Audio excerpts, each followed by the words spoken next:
jeexalee assemblée nationale waxoon naa leen ko journal bi bind nag Modou xam naa dañu ko woon ki bindoon sànq ci mbirum Barthélémy Dias daf ñëw voilà l'observateur moo ci bind war ni daal bye Barthélémy Dias ci assemblée nationale xam naa nag Papa Djibril Fall incha allah am na yaakaar ndax coono bi mu dajoon ci campagne bi du niil moo koy remplacer ji ndax ministre de la justice moo bind président assemblée nationale wax ni nañu génne Barth ci biir assemblée ndax dañ ko condamné te kenn mënut am condamnation dugg biir assemblée di xalaa ñoo ko kii ci noonu sax président assemblée nationale di El Malick Ndiaye def na ci benn kii foofu la ci assemblée ndax ña nga fa alaaji mu da nga may jox rek lan mooy introduction El Malick ci mbir yi le.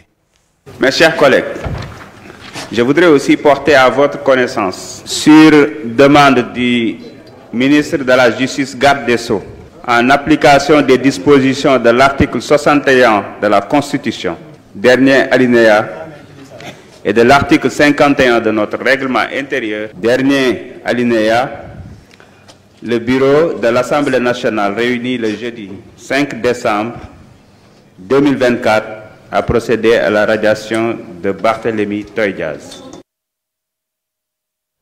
voilà mi ngi noonu loolu mooy introduction El Malick Ndiaye foofu la ca assemblée nationale gaañaa nga ca léegi nag bi liy jógee nag farandooy Barthélémy Dias nee nañu lii lépp nguurug Diomaye ñoo ne ci ginnaaw waa ji ngir bëgg ko humilier maanaam éliminer boog laa bëgg a wax. léegi journal bi laay jàngat wala làkk faral li El Malick wax la ñuy jàngat li El Malick wax. daf ñoo jox xabaar bi que ni dañ koo rajee maanaam génne nañ ko rajee nañ Barthélémy Dias maanaam ministre bi daf koo demandé moom ngir mu génne Barth assemblée nationale léegi rajee nañ Barth. ministre bi dana ko génneel parti mu génne parti wala desee laaj xalaat. Assane constitution bi loolu la wax naa la ko sa introduction bi. waaw xam nga nag son yi. Assane. dëgg yàlla. ministre bi sàkku loolu yi. waroon naa bàyyi xel ci li fi jaar. comme. ndax kat bi élection yi ñëwee. dañoo tànn Barthélémy Dias dugal ko ci liste yi ni ko yaa koy jiite. waaw. mu war a dem pour mu war a dem assemblée. am ñu taxaw ni leen yéen ñi nga xam ne yéenay waa yoon kii ngeen tànn mu war a dem assemblée de dañ koo daanoon kon wërta mën a dem assemblée génne leen ko ci liste yi bind dugal ñu récité leen ni leen kii day dem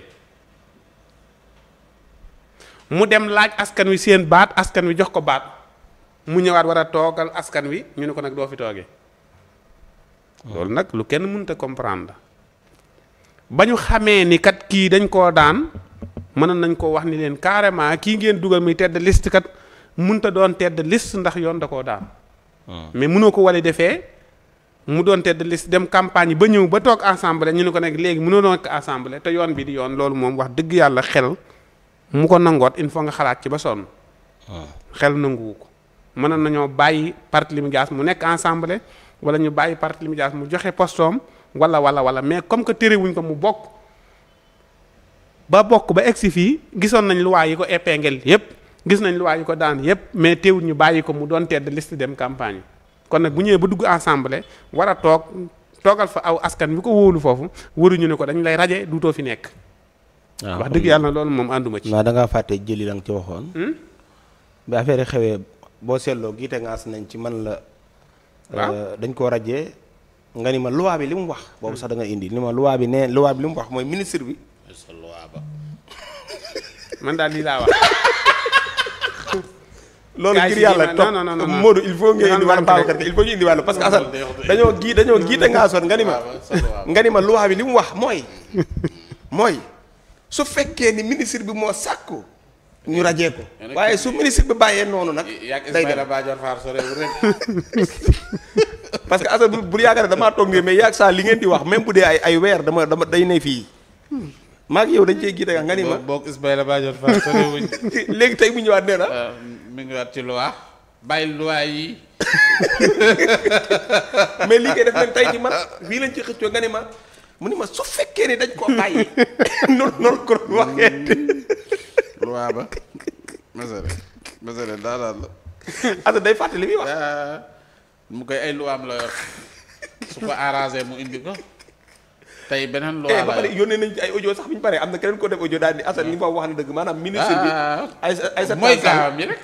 waaw daal di Assane li ma wax na dëgg na audio yi bar. parce que Aïssata Tall Sall moo bàyyi woon Barth dem parce que signalé wu ko woon mais su ko signalé woon dañ koy génne waaye loi bi nag nee na su ko neexee mën naa dem buñ ko signalé waaye buñ ko signalé dañ koy génne Assane loolu jàngatal nga ñu ko fii ba convaincre ñu gaa yëpp tàcc nga yónni ñu ay audio yu la dëggal léegi yow ñu lay dëggal ñan la hélas déedéet bu paree rek day wax gars yi audio yi nañu.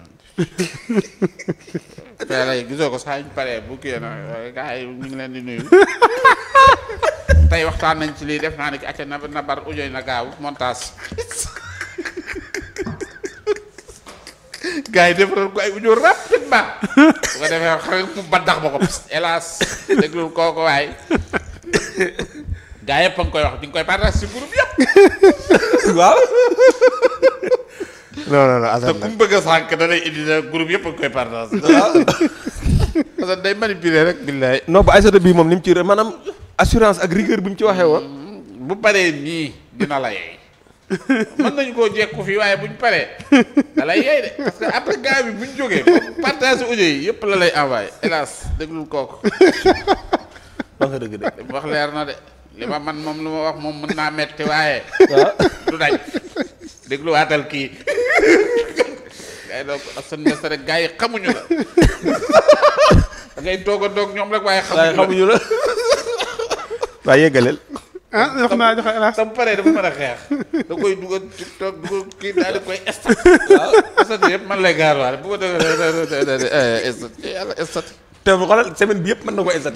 taban fexe naa ba bu ma liiree estat du ma gis waaye xam na ni maa ngi koy seetaan. xam na ko de daf may gaar waale rek. Assane ñëwal. non wax naa joxe hélas bu yàgg. non yow pare goo ci loi bi. non yàgg na pare naa ci. yaa ko indiwaatal lu war waaw bàyyi ko rek. dans cette constitution ren la ne. déet non ni mu ñëwee nag wax dëgg daa indi ni non il faut nañu xam li fi indi woon jàmm ci réew mi il faut ñu xam li fi ki woon léegi loolu lu am solo léegi kon ñëwal ci El Malick Ndiaye kon. waaw El Malick de dañ koy ñaanal rek waaw suñu borom defal ko ndam. d'accord. waaw ndax xam ne Pape macha Djibril allah jàmbaar la borom xam-xam la. léegi Pape Djibril incha allah day dikk. waaw Pape Djibril de wax dëgg yàlla mënut na ñàkk a dugg. ndax dem na ba fa ñuy ñaane foo xamante ni boo fa demee taxaw ñaan li nga ñaan dana nangu dem na fa taxaw wër ñaan yàlla nangul na ko ay ñaanam. waaw macha allah mais day egsi rek dugg ensemble. waaw nga xam naan Pape du dem Pape du dem. day jógee Makka rek dem dugg kàddu waaw incha allah. ayca Ndiogou. xam naa ni jombul kon ci porte bi jàpp.